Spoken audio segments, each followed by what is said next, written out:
Hoje eu vou encerrar uma série de 3 palavras sobre oração baseada no ensino de Jesus, que está registrado no Evangelho de Mateus, capítulo 6.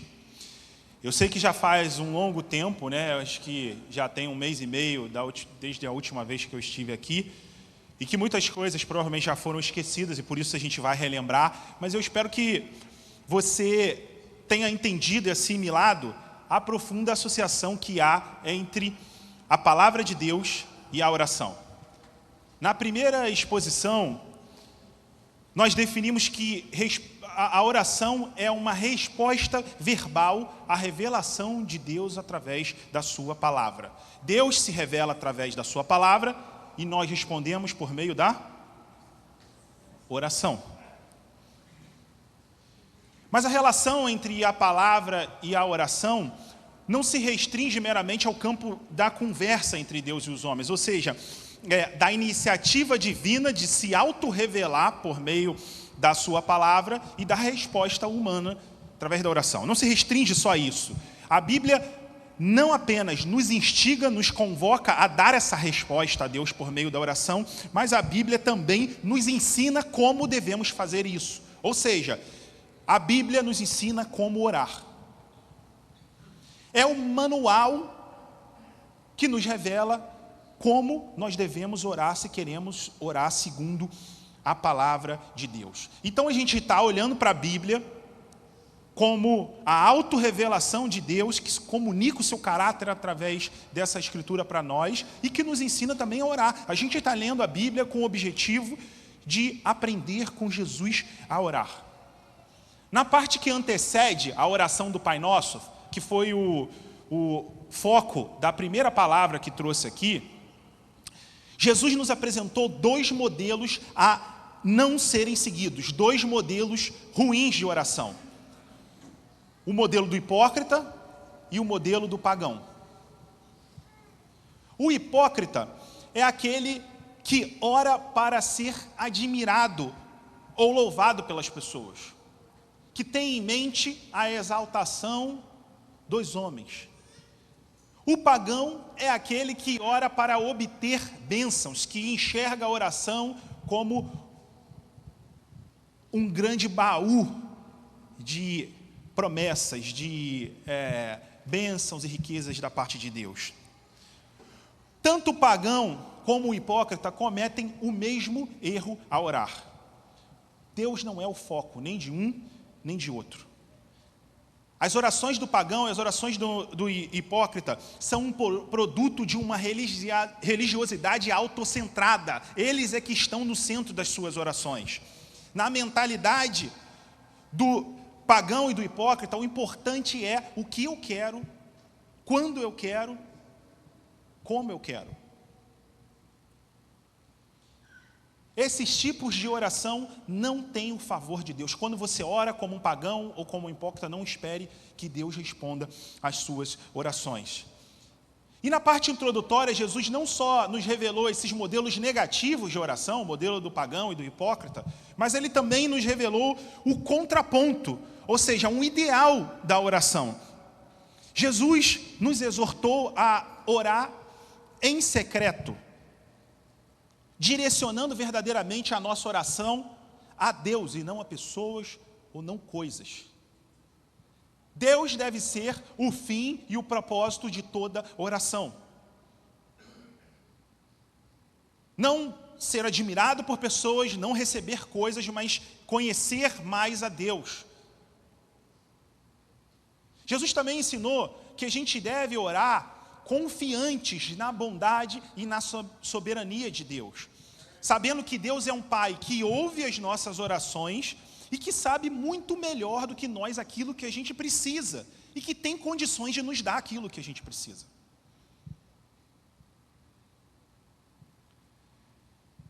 Então, o contraponto da oração do pagão e do hipócrita, da oração autocentrada, é justamente a oração centrada em Deus e fiada no caráter justo e bondoso de Deus.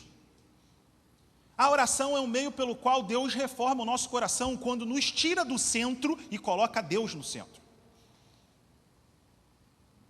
Na segunda meditação, a gente analisou a oração do Pai Nosso, a primeira parte da oração do Pai Nosso.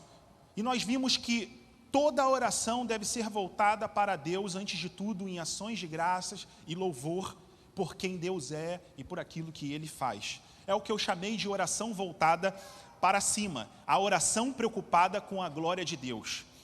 Então, esse é o grande e o primeiro pilar de 3 que eu vou falar com vocês aqui nessa manhã, que devem fazer parte de uma vida saudável de oração. O primeiro pilar é a oração voltada para cima, a oração louvor e glória de Deus.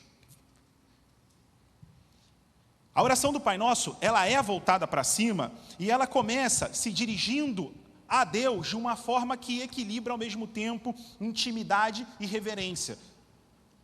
Porque ressalta que Deus é o nosso Pai, mas Deus também está nos céus. Pai nosso que estás nos céus. Ou seja, Deus é ao mesmo tempo alguém próximo de nós, que está ao nosso lado, mas também alguém diferente de nós e que está acima de nós. A gente não precisa de cerimônia para falar com Deus, mas nós devemos ter em mente que Ele não é só nosso Pai, mas Deus também é o Senhor de todas as coisas, aquele que dos céus governa toda a criação. Então, quando a gente se dirige a Deus, é importante que nós tenhamos esse equilíbrio entre aquilo que os teólogos chamam de transcendência e emanência, entre esse caráter do Deus que está próximo de nós, ao nosso lado, que é o nosso Pai, mas também o Deus que está distante de nós, que é diferente de nós e que governa todo o universo. A gente viu também que o cristão deve se preocupar, antes de tudo, mais do que tudo, com a santidade do nome de Deus. Santificado seja o teu nome, é o desejo ardente do coração do povo de Deus. A nossa principal preocupação não tem que ser com carro, com bens, com coisas, mas é com a glória de Deus e a santidade do seu nome. Para que os nossos atos transpirem a glória e a santidade desse Deus Pai, para que o nome de Deus seja confessado e reconhecido em todo o mundo. Para que as pessoas confessem que só Ele é 3 vezes santo. As nossas orações também devem clamar pelo reino de Deus, né? Jesus disse, venha o teu reino. Clamar pelo reino é o mesmo que clamar pelo cumprimento das promessas bíblicas, pelo governo de Deus, pelo controle de Deus sobre tudo e sobre todos, sobre mim, sobre você e os demais. Para que a vontade de Deus seja feita assim na terra como no céu. Que as dimensões de Deus, o céu, e as dimensões do homem, a terra, que foram separadas depois da queda pelo pecado humano, sejam restauradas novamente. Que céus e terra se entrecruzem e que todo ser que respira viva conforme o desejo do Rei. E essa é a primeira metade da oração de Jesus, foi o tema da última vez que estive aqui. Portanto, como eu falei, dos 3 pilares para uma oração saudável, a gente viu da última vez qual é o primeiro pilar. O primeiro pilar é a oração voltada para cima, a oração que louva e glorifica a Deus. Como eu falei, quando a gente se direciona para Deus, praticando esse tipo de oração, a nossa visão é reorganizada, é reformatada, transformada. A oração é o meio pelo qual Deus muda a gente. O nosso intelecto, as nossas afeições, os nossos compromissos, as nossas motivações, o nosso coração como um todo é transformado de acordo com a palavra de Deus. Para que Deus seja o centro de todas as coisas, o centro da nossa existência. E é somente depois que a gente entende a centralidade de Deus na oração e que a gente pratica essa oração, que eu chamei de oração voltada para cima, é que a gente pode praticar os demais tipos de oração que a gente vai ver aqui hoje, nessa manhã. Eu queria convidar vocês a ficar de pé. A gente vai ler novamente a passagem do Pai Nosso, que está lá no Evangelho de Mateus, capítulo 6. Vamos ler a oração inteira, apesar de que hoje eu vou comentar com vocês só a segunda parte. Então, Mateus, capítulo 6, versículo 9.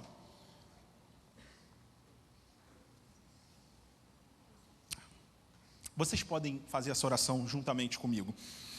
Pai nosso que estais nos céus, santificado seja o teu nome. Venha o teu reino, seja feita a tua vontade, assim na terra como nos céus. O pão nosso de cada dia nos dai hoje, e perdoa as nossas dívidas, assim como nós perdoamos aos nossos devedores. Não nos deixe cair em tentação, mas livra-nos do mal, pois teu é o reino, o poder e a glória para sempre. Amém. Podem se sentar.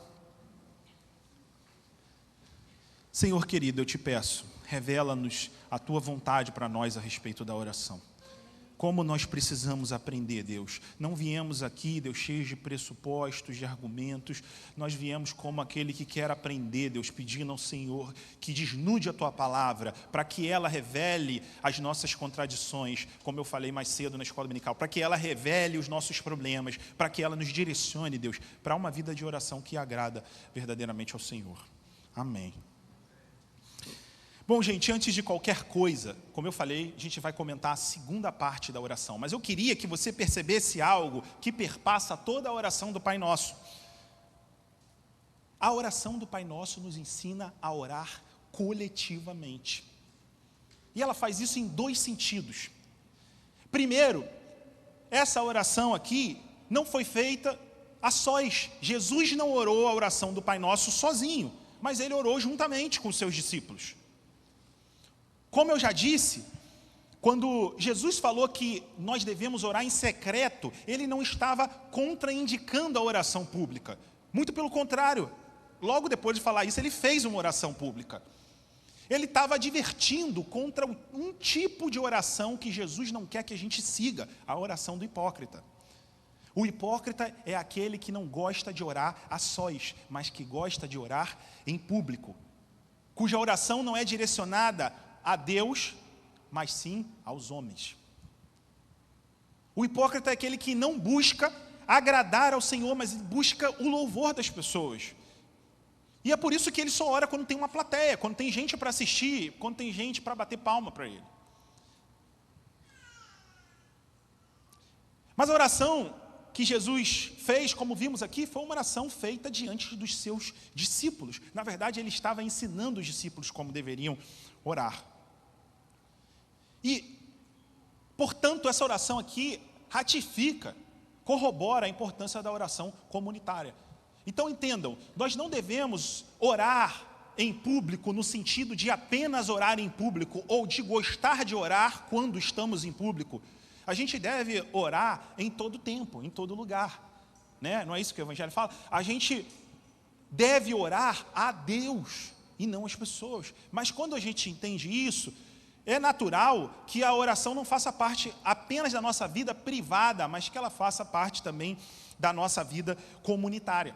Se Jesus orou com os seus discípulos, nós, os discípulos de Jesus, também devemos orar uns com os outros. É uma lógica simples. Então a gente viu que devemos orar no privado, mas agora a gente está vendo que também temos que orar em público. Quando nós estamos com os nossos irmãos em Cristo, a gente deve não só conversar uns com os outros, mas nós devemos juntos conversar com Deus. Ele faz parte de toda a dinâmica do relacionamento da igreja, da comunidade, da família. As nossas relações afetivas devem ser vinculadas a Deus em oração. Nossas amizades, nossos relacionamentos devem levar uns aos outros ao louvor a Deus, ao culto. Mas há uma segunda faceta da oração do Pai Nosso como oração coletiva. Não apenas ela é uma oração feita em público, mas é também uma oração que tem por objetivo os interesses ou necessidades da comunidade. Não é a oração do Pai meu ou do meu Pai, mas é a oração do Pai nosso. 7 vezes nessa oração a gente vai ver o uso do nós ou do nosso, sempre na terceira pessoa do plural. Nunca a oração é feita no sentido individual ou singular.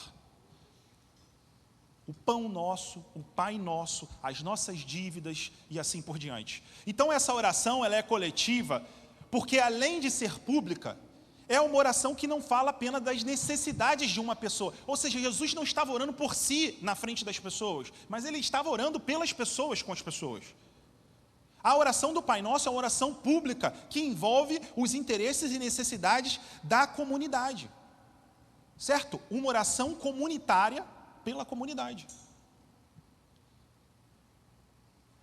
Não é sobre o que eu quero, mas é sobre o que nós necessitamos. Isso é muito importante, gente, de ser ressaltado, porque no tempo em que a gente vive, o individual, de forma geral, é considerado mais importante do que o coletivo. A liberdade tem suplantado na nossa sociedade o dever e o compromisso. Tudo o que importa para as pessoas é aquilo que elas querem, aquilo que elas merecem, aquilo que elas acham que têm direitos. E a sociedade aplaude pessoas que não apenas estragam as suas vidas, mas que também prejudicam as suas famílias e as suas comunidades ao seguirem um ideal irresponsável de felicidade, negligenciando com os seus deveres, com as suas responsabilidades. As pessoas são encorajadas a abandonar suas famílias, a largar os seus deveres comunitários e a seguir obsessivamente o impulso de um coração pecaminoso e egoísta. E essa visão do homem moderno, muitas vezes, contamina, influencia a igreja. Como a gente falou mais cedo sobre os vieses, né, a visão que nós absorvemos da cultura secular para a igreja. Muitas vezes, nós cristãos temos uma visão de vida individualista, e isso transparece pelas nossas orações. A gente ora por nós, pelas nossas vontades, e a gente quer impor isso a Deus e às pessoas. No livro de Tiago, versículos 2 e 3 do 4º capítulo, a Bíblia nos adverte a esse tipo de oração egoísta. Projeta aí para mim, por favor. Diz assim: vocês cobiçam e nada têm, matam e sentem inveja, mas nada podem obter, vivem a lutar e fazer guerras, não têm porque não pedem, pedem e não recebem, porque pedem mal, para esbanjares em seus prazeres. Então, uma das maneiras pelas quais a oração pode causar mal a alguém, a um cristão, é quando ela se torna um meio de dizer para Deus: seja feita a minha vontade. É quando a gente ora ignorando não só a vontade de Deus, mas também a necessidade das demais pessoas. E eu queria te perguntar, quantas vezes o que domina o seu tempo de oração, seja ele longo ou até bem curto, mas quantas vezes o objetivo da oração não é a glória de Deus, não é o louvor do nome de Deus, não é o reino do Pai, ou também não é a necessidade das pessoas, mas a sua própria vontade. Eu queria lembrar vocês, meus irmãos, que o tipo de oração autocentrada, voltada para os seus desejos apenas, é a oração pagã, que nós vimos lá na primeira palavra. Jesus está nos ensinando um outro modelo. Eu queria que vocês aprendessem isso, olhando para a palavra, e que vocês submetessem a vida de oração de vocês a essas verdades aqui, não fazendo somente o que você fez até aqui, entendendo que simplesmente orar já está certo, mas agora procurando orar segundo a palavra de Deus. Então, o primeiro ponto importante que você precisa guardar nessa manhã é que as nossas orações devem ser pelo bem comum. As nossas orações, depois de serem dirigidas a Deus, quando a gente fala sobre as pessoas, ela não fala sobre o eu, mas ela fala sobre o nós. Assim como Jesus orou por ele, por seus discípulos, e não só isso, como nós vemos também na oração sacerdotal registrada no Evangelho de João, ele orou por nós, por todos aqueles que haveriam de crer no Evangelho, assim como Jesus ora por toda a comunidade de cristãos, por todas as pessoas, assim também a gente deve orar.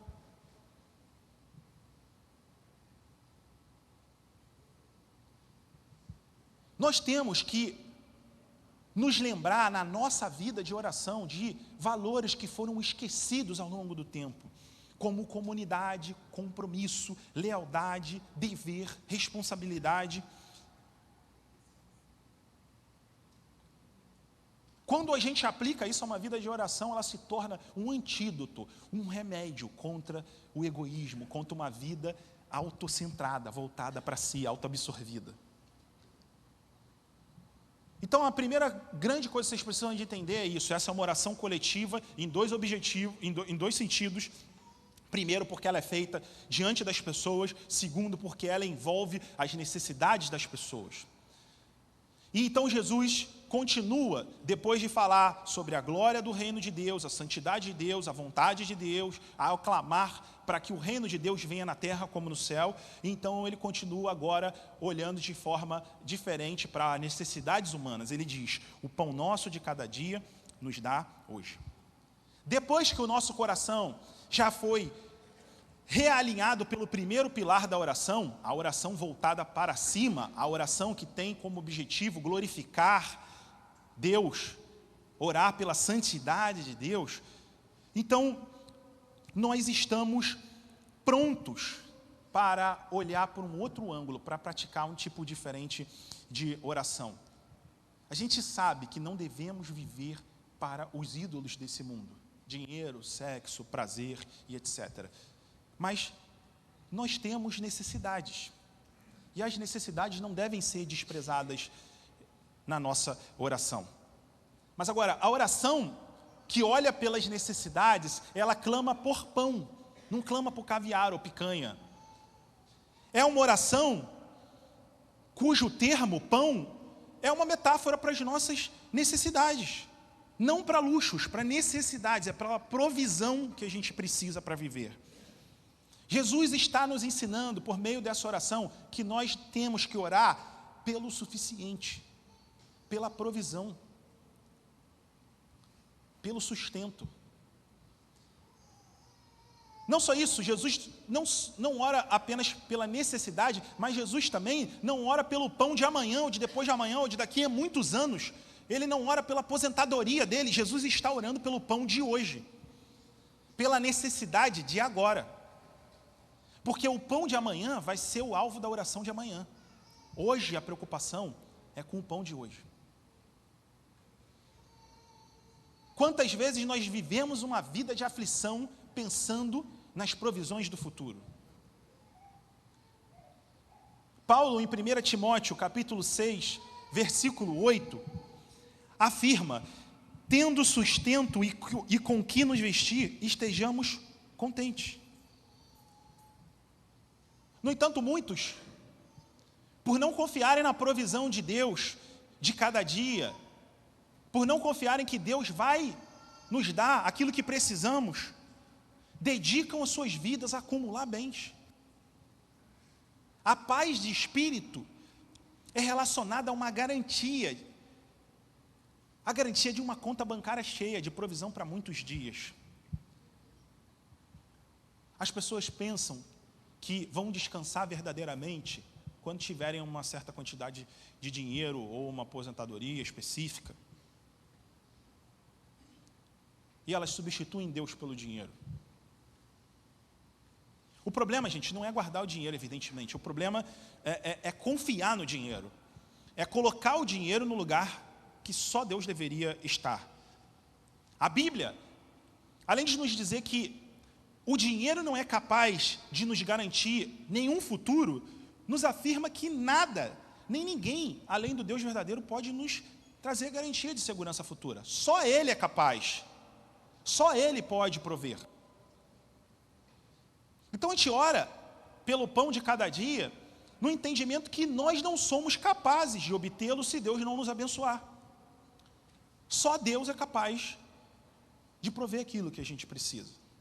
O pão que você come todos os dias na sua mesa não é o resultado do seu mérito. Eu sei que você trabalha, eu sei que você se esforça, eu sei que você estudou muito, tantas outras coisas que você eventualmente tenha te qualificado para algo, mas eu queria dizer para vocês que, embora a gente tenha tudo isso, o nosso pão na nossa mesa é fruto da misericórdia e graça de Deus. E a gente faz bem em lembrar disso. Numa parcela da sociedade que tem sobras, a gente faz bem em lembrar que quando a gente senta na mesa para comer, aquela comida é graça de Deus. É a provisão dele, é cuidado dele com a gente. Em alguns casos, é verdade, Deus abençoa os seus filhos com fartura. E quem não gostaria de ter muito? Quem não gostaria de ter uma conta bancária cheia, garantias para toda a vida? Mas na maioria das vezes, gente, a provisão de Deus é o pão de cada dia, é dia a dia. Mas isso nos basta. Esse mundo tem dito que para ser feliz você precisa de ter sucesso financeiro. A palavra de Deus diz que a graça de Jesus Cristo nos basta. Então não condicione a sua felicidade ao ter ou não ter. O importante aqui é que a gente ore para que Deus supra a necessidade. E o resto, se vier, amém. Mas se não vier, amém também. Ele sabe de todas as coisas. Que a gente administre bem os nossos recursos financeiros, mas que a gente examine o nosso coração nesse processo, sabe? Fazendo a segunda pergunta: em quem eu confio? Em Deus ou no dinheiro, ou em mamon? É na provisão diária do Senhor, ou nas garantias que eu mesmo consegui com a força do meu braço?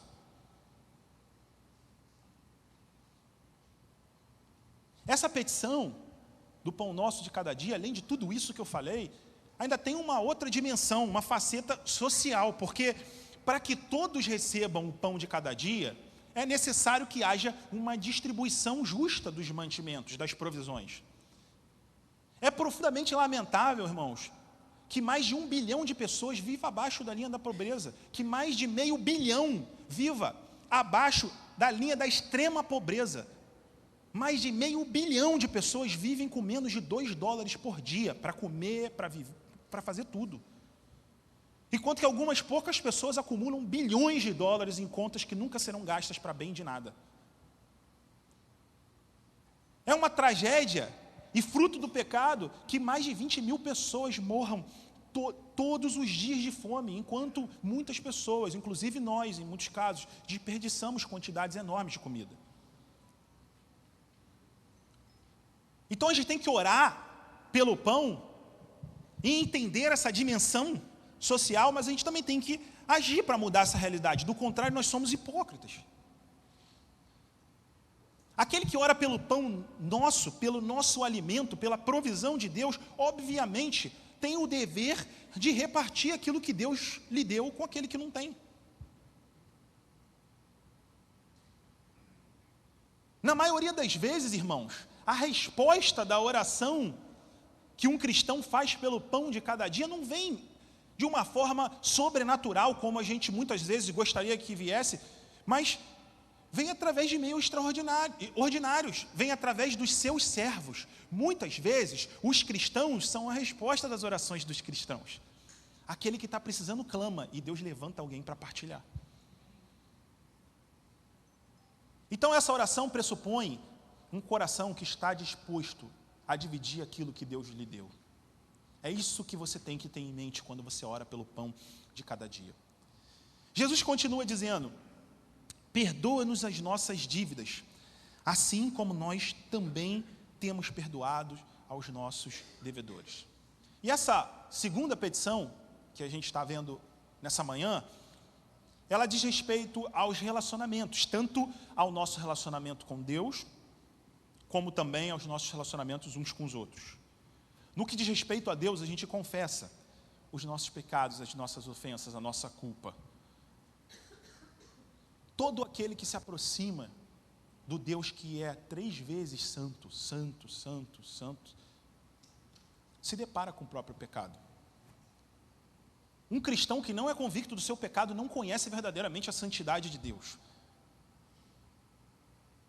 E aí vocês entendem, como fruto do primeiro pilar da oração, que é a oração voltada para cima, que exalta a santidade de Deus, a gente passa a reconhecer a nossa própria condição, o nosso próprio pecado. E esse é um movimento contínuo que a gente vê em toda a Escritura. Por exemplo, eu queria ler com vocês Isaías capítulo 6, versículo 5, o episódio em que esse profeta se depara com Deus, ele enxerga Deus. E então ele clama assim: ai de mim, estou perdido, porque sou homem de lábios impuros, e habito num povo de lábios impuros, e os meus olhos viram o Rei, o Senhor dos exércitos. A santidade de Deus contrastou com o pecado de Isaías. Até o capítulo 6 de Isaías, esse profeta condena os pecados do povo, mas agora é diferente. Quando ele se depara com a visão de Deus, ele fala: ai de mim, eu sou o pecador. Em Lucas capítulo 5, versículo 8, quando Pedro se depara com a manifestação do poder de Jesus Cristo, a mesma coisa acontece, ele se prostra, e o versículo diz que que Pedro clamou dizendo: Senhor, afaste-se de mim, porque sou pecador. Então, toda vez que nós recebemos uma revelação a respeito do caráter de Deus, nós também recebemos uma revelação a respeito do nosso caráter, da nossa condição. A santidade revelada de Deus contrasta e expõe o nosso pecado.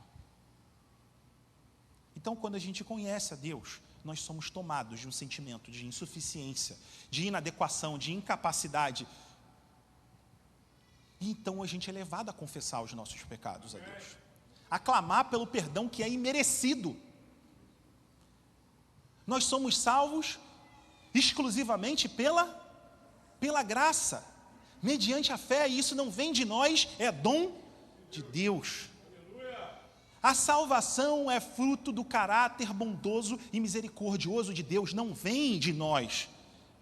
É como Jonas disse, no capítulo 2, versículo 9 do seu livro, quando ele está na barriga do peixe, e ali convicto dos seus pecados e vendo a salvação que Deus estava trazendo, ele diz: ao Senhor pertence a salvação. Amém? A salvação não pertence a homem nenhum, nem a mim, nem vocês. Não importa quem é bom ou melhor do que o outro, ou o que seja, a salvação pertence somente ao nosso Pai.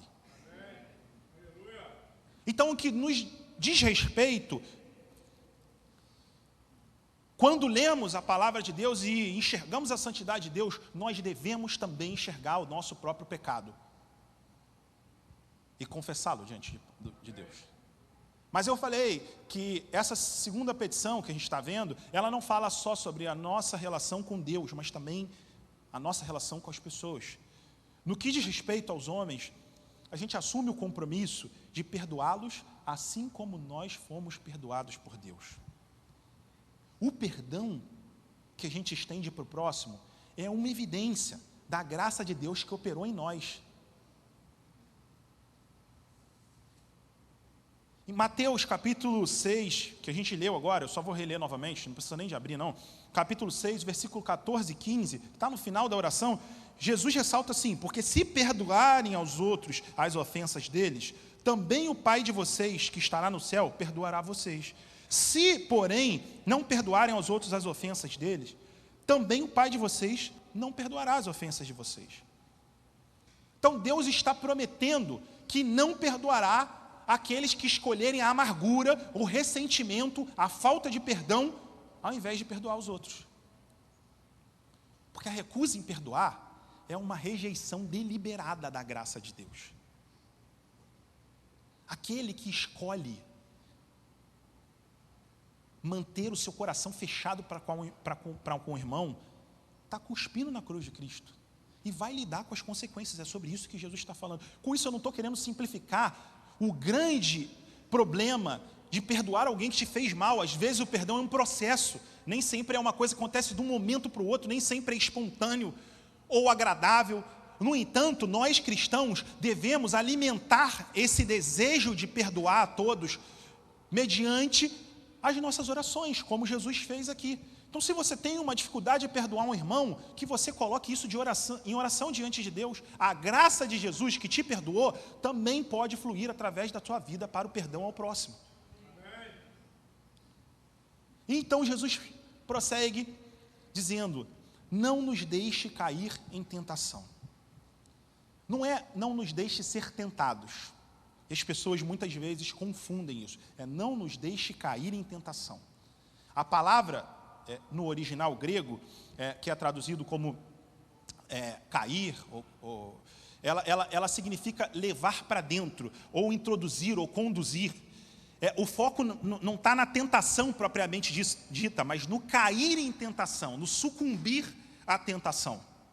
Então Jesus está orando aqui para que a tentação que sobrevém sobre os homens não os leve ao pecado. A ideia é que Deus nos dê livramento quando a tentação chegar até nós, para que a gente haja de maneira correta. Judas, no capítulo 1 da sua carta, versículo 24 e 25, diz que Deus é poderoso para nos guardar de tropeçar. Eu sei e você sabe que nós sozinhos não somos capazes de vencer a tentação. Tantas vezes nós já caímos em tentação, não é verdade? Mas a Bíblia diz que há um que é poderoso para nos guardar de cair em tentação. É somente no poder de Deus, na dependência de Deus, é que nós somos capazes de vencer a tentação. Então entenda, toda essa oração é mediada no poder do Senhor Jesus Cristo. É uma oração confiante de alguém que sabe em um Deus que é bom e que pode nos ajudar.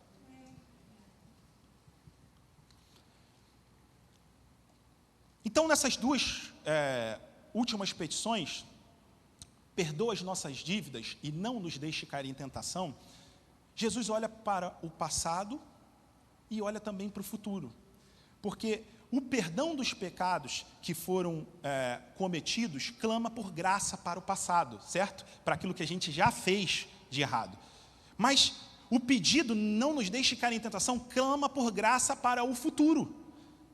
Para aquilo que a gente vai fazer, para que Deus não nos deixe cair. O cristão é aquele que depende da graça de Jesus em toda a sua história, entende? Do início, meio e fim, passado, presente e futuro. Ele dirige a Deus o seu clamor, sabendo que Deus é que cuida de todas as coisas. Então ele prossegue dizendo: livra-nos do mal. O texto, no original grego, pode ser traduzido também como maligno. Ou seja, tem em mente aqui tanto o mal como uma força impessoal que age no mundo, que todos conhecemos, mas também tem em mente a pessoa do maligno, ou seja, o diabo e as hostes demoníacas. Então, depois da gente orar pelo mal que há em nós, pelo nosso pecado, pela nossa inclinação para cair em tentação, Jesus então ora pelo mal que está fora, pela proteção contra toda a maldade e contra o maligno. E sobre esse tema, C.S. Lewis fez uma afirmação que eu acho que é muito pertinente. Essa afirmação está contida na introdução do seu livro, Cartas ao Diabo, de um Diabo a seu Aprendiz. E ele fala sobre a nossa relação com o mundo espiritual, as forças demoníacas. Eu pedi para projetarem aí, para que vocês pudessem ler bem essa afirmação de Lewis. Ele diz assim: nossa raça, ou seja, os seres humanos, podem cair em dois erros igualmente graves, mas diametralmente opostos quanto aos demônios. O primeiro é não acreditar na existência deles. O outro é acreditar que eles existem e sentir um interesse excessivo e doentio por eles. Então, o Lewis aponta duas posições extremas e, ao mesmo tempo, equivocada no que diz a abordagem dos cristãos com relação ao poder das trevas. O primeiro erro é o erro do ceticismo. É viver como se o mal não existisse. Como se não houvesse, como a gente falou na escola dominical, uma guerra entre a descendência da serpente e a descendência de Eva. Como se o inimigo de nossas almas não fosse alguém astuto, poderoso e que influenciou muita gente no passado e influencia no presente ao pecado e à perdição. Esse erro do ceticismo leva as pessoas à imprudência, ao desequilíbrio, à incontinência, à arrogância. A palavra de Deus diz que, de fato, nós temos um inimigo chamado diabo, também chamado de Satanás. A palavra diabo vem do grego e significa adversário caluniador ou opositor. E a palavra Satã vem do hebraico que significa adversário ou opositor. Então está se referindo, ambas elas, a uma mesma pessoa que está contra nós, se opondo, nos acusando, que é uma pessoa real. Mesmo a Bíblia sendo tão clara a respeito disso, há vários pastores, teólogos que afirmam que Satanás não existe como uma pessoa, que é apenas uma força impessoal ou uma ideia. Mas a Bíblia o descreve como alguém bem real, um ser vivo que trabalha contra nós. Paulo diz em 2 Coríntios, capítulo 2, versículo 11, que não ignorava as intenções de Satanás, ou os seus intentos. A Bíblia claramente afirma para a gente que a gente luta contra esse ser e contra os seus aliados, né? Paulo fala, a nossa luta não é contra carne ou sangue, mas contra potestades, espíritos dominadores do mal. Então, há um inimigo e há uma guerra. E nós precisamos estar conscientes disso. Agora, há um outro erro, o contraponto que é apontado por Lewis, que é a obsessão com o diabo e com os demônios. É dar demasiadamente atenção aos poderes das trevas. E talvez esse seja um ponto mais crítico para a igreja cristã brasileira. Eu queria me deter um pouco mais sobre isso para que a gente chegue a um entendimento bíblico dessa questão. Há pouco tempo, gente, surgiu na igreja um movimento chamado Batalha Espiritual, que dá ênfase ao conflito dos cristãos contra os diabos e os demônios, e que institui preceitos que são totalmente estranhos para 2000 anos de tradição cristã. Nesse movimento, a gente vê cultos direcionados não para o louvor de Deus, não para o ensino da igreja, mas cultos cujo principal momento é a entrevista de endemoniados, expulsão de demônios, quebra de maldições hereditárias. Os líderes desse movimento ensinam o que eles dizem ser um modelo de oração chamada oração de guerra, e frequentemente, ao ensiná-la, usam de linguagem que atenta contra a soberania de Deus, dizendo assim, eu determino, eu decreto.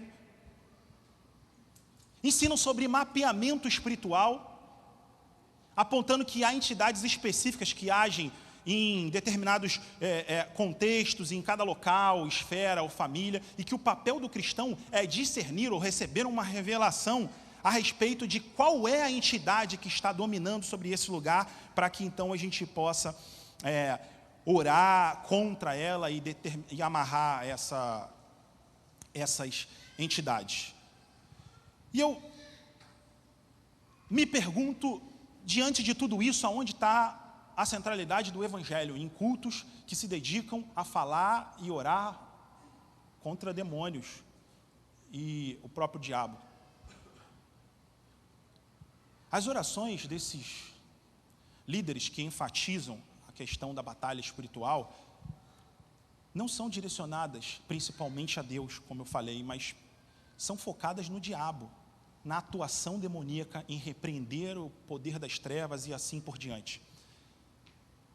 É uma mistura, meus irmãos, da fé cristã com outras religiões, principalmente religiões de matriz africana. É um sincretismo religioso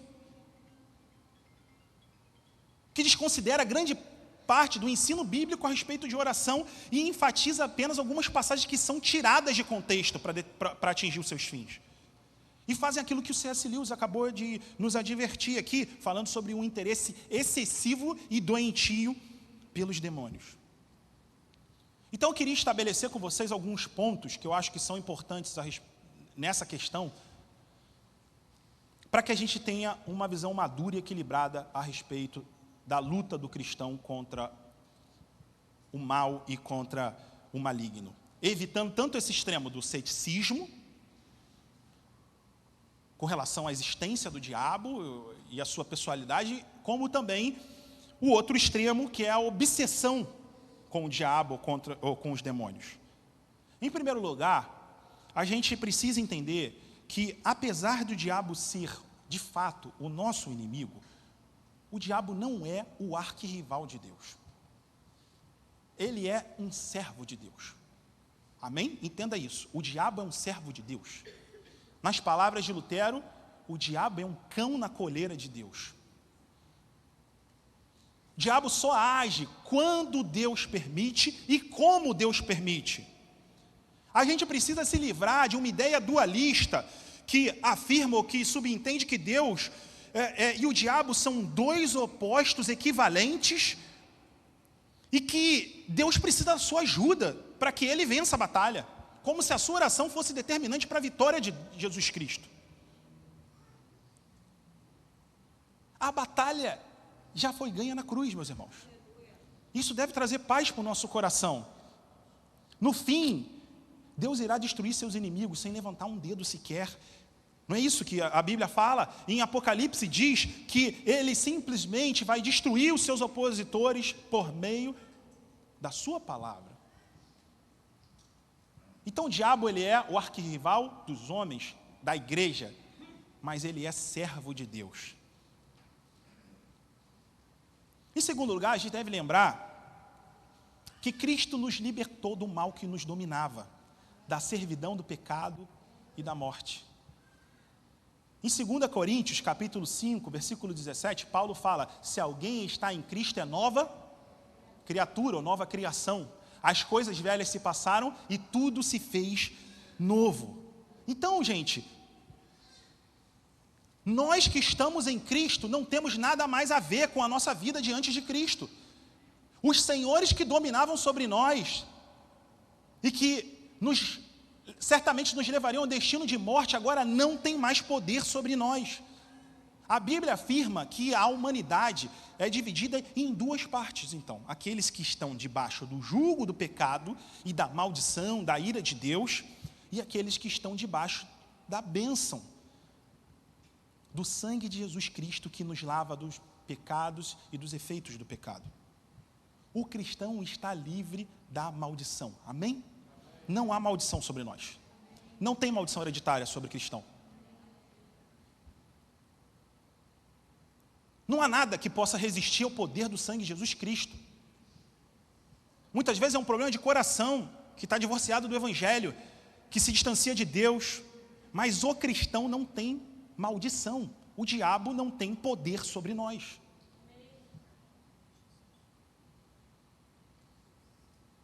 Em terceiro lugar, a gente precisa se lembrar que há uma maneira específica de guerrear essa guerra contra o mal e a maldade, que, como eu disse, é uma guerra real, que a gente não deve desconsiderar. Mas a gente não deve guerrear como os proponentes da batalha espiritual sugerem que a gente guerreie. Não há problema, meus irmãos, entendo, tá? Porque eu não quero ser criticado depois. Não há problema em orar pedindo a Deus que repreenda Satanás. Não há problema em orar pedindo a Deus que nos livre do mal ou do maligno. Muito pelo contrário, fez parte da oração de Jesus e deve fazer parte da nossa oração. Mas como eu tenho falado nessas últimas vezes que estive aqui, a oração, se praticada conforme as Escrituras, é sobretudo um meio para a gente se dirigir a Deus Pai, na mediação de Jesus Cristo, no poder do Espírito Santo, não ao diabo ou aos demônios. Nossa oração não deve ser centrada nesse tipo de coisa. Nossa oração é resposta à revelação de Deus, como eu falei. Um ato de submissão à vontade de Deus. A gente tem que entender que a nossa maneira de guerrear não é dando ênfase excessiva aos demônios, não é determinando ou decretando nada, porque a gente não tem condições de decretar ou determinar alguma coisa. Os decretos pertencem a Deus e a gente só suplica para que Ele execute a sua vontade. E como vemos aqui na oração do próprio Jesus, o Deus encarnado, nada está sendo determinado ou decretado, mas Jesus está suplicando ao Pai. Ele está falando com Deus, e as suas primeiras preocupações são a oração voltada para cima. Ele está falando sobre a santidade, sobre o reino de Deus, sobre a sua vontade, e tem uma única frase que é dita a respeito do mal ou do maligno. E mesmo essa frase é dirigida a Deus, para que Deus repreenda o mal, para que Ele nos livre do mal. O entendimento implícito aqui, que fica evidente em outras passagens, é que onde o reino de Deus vem, aonde o nome de Deus é santificado, em qualquer lugar que a vontade de Deus acontece, assim na terra como no céu, o reino das trevas é expulso, é vencido, os pecados são perdoados, a maldição é revertida, o cosmos é recriado para a glória de Deus. Então a nossa oração deve enfatizar o reino, a glória, a santidade do nome de Deus, e não a atuação dos demônios. Eu acho que o diabo está batendo palmas para pessoas que mapeiam o mundo espiritual, que identificam o demônio X ou Y que age em cada lugar, que amarra ou repreende, que, sabe, vê até sombra passando ali e entende como uma atuação demoníaca, mas que continua vivendo uma vida de ignorância em relação à vontade de Deus. E geralmente quando a gente vê essa ênfase da atuação demoníaca, está associada a uma vida de ignorância com relação às Escrituras. Se você quer lutar a boa luta de Deus, eu vou te dizer como você deve lutar. A luta do cristão é se aplicando a conhecer a palavra de Deus, não demônios ou diabo, conhecer a palavra de Deus e vivê-la, encarná-la. Então, se você quer vencer o poder das trevas, se aplique ao estudo sistemático das Escrituras, a conhecer mais ao Deus que se revela na palavra. Se aplique a responder a essa revelação por meio de uma vida de oração a Deus, vivendo de uma forma sábia, justa e pia. E a oração de Jesus termina de uma forma muito bela, proclamando novamente a glória de Deus, porque teu é o reino, teu é o poder e tua é a glória para sempre. Amém. Esse final da oração, gente, não consta dos manuscritos mais antigos e mais confiáveis do Evangelho de Mateus. E é por isso que essa frase não está presente em algumas versões das traduções que você tem acesso, ou então está presente entre colchetes.